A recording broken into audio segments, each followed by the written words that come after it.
నీవు ప్రార్థన చేయనప్పుడు నీ గదిలోనికి వెళ్లి తలుపువేసి రహస్యమందున్న నీ తండ్రికి ప్రార్థన చేయుము, అప్పుడు రహస్యమందు చూచు నీ తండ్రి నీకు ప్రతిఫలమిచ్చును. మత్తయి 6:6. నా కుమారుడా, నా కుమార్తె, సమయమును పోనివ్వక అజ్ఞానుల వలె కాక జ్ఞానం కలిగి జీవించండి. నా కొరకు నీ సమయాన్ని నాకు ఇస్తావా? నీకు మంచి జీవితం అనుగ్రహిస్తాను. నీ కుటుంబానికి ఏ హాని జరగదు, ఏ కీడు రాదు. నీ కుటుంబంలో ఏ ఒక్కరూ హఠాత్తుగా మరణించరు. నేను నీకును నీ కుటుంబానికి నేను తోడై ఉంటాను. నేను మీకు క్షేమము కలుగజేసెదను. ధైర్యం కలిగి ఉండుడి. నీ కుటుంబానికి ఏ హాని జరగదు, ఏ కీడు రాదు. నీ కుటుంబంలో ఏ ఒక్కరూ హఠాత్తుగా మరణించరు. నేను నీకును నీ కుటుంబానికి నేను తోడై ఉంటాను. నేను మీకు క్షేమము కలుగజేసెదను. ధైర్యం కలిగి ఉండుడి. నా కుమారుడా, నా కుమార్తె, నీవు ఏ పని చేయాలి అన్నా భయం వేస్తుందా? అయితే నీవు భయపడకు, నిబ్బరం కలిగి ధైర్యముగా ఉండుము. దిగులు పడకు, జడియకు. నీ దేవుడైన యెహోవా నిన్ను ఆశీర్వదించును. నీ బ్రతుకు దినములన్నిట ఏ మనుష్యుడు నీ ఎదుట నిలువలేడు. నేను మోషేకు తోడై ఉన్నట్లు నీకు తోడై ఉంటాను. నా కుమారుడా, నా కుమార్తె, నిన్ను ఎవరూ ప్రేమించడం లేదు అని బాధపడుతున్నావా?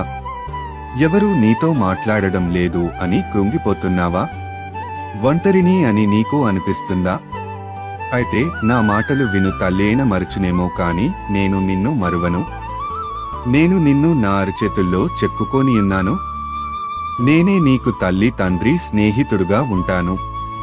నువ్వు రోజు నాతో సమయం గడుపు. బైబిల్ చదువు, ప్రార్థనలో నాతో మాట్లాడు. నేను నీతో మాట్లాడుతాను. నీకు ఎప్పుడూ సమీపముగానే ఉంటాను. నువ్వు ఇంక ఒంటరివి కావు. నేను నీకు ఉన్నాను.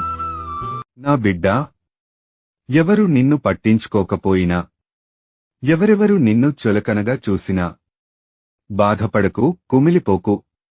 కోడి తన పిల్లల్ని రెక్కల కింద దాచి కాపాడిన రీతిగా నేను నిన్ను కాపాడుతాను. నిన్ను చులకనగా చూసిన వారే నిన్ను చూసి ఆశ్చర్యపోయే రీతిగా నీ జీవితాన్ని మలుస్తాను. నా కుమారుడా, నా కుమార్తె, నిన్ను ఎవరూ ప్రేమించడం లేదు అని బాధపడుతున్నావా? ఎవరూ నీతో మాట్లాడడం లేదు అని కృంగిపోతున్నావా? ఒంటరిని అని నీకు అనిపిస్తుందా? అయితే నా మాటలు విను. తల్లేన మరచునేమో కాని నేను నిన్ను మరువను. నేను నిన్ను నా అరచేతుల్లో చెక్కుకొనియున్నాను. నేనే నీకు తల్లి, తండ్రి, స్నేహితుడుగా ఉంటాను.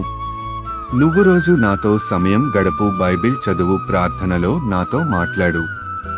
నేను నీతో మాట్లాడుతాను. నీకు ఎప్పుడూ సమీపముగానే ఉంటాను. నువ్వు ఇంక ఒంటరివి కావు. నేను నీకు ఉన్నాను.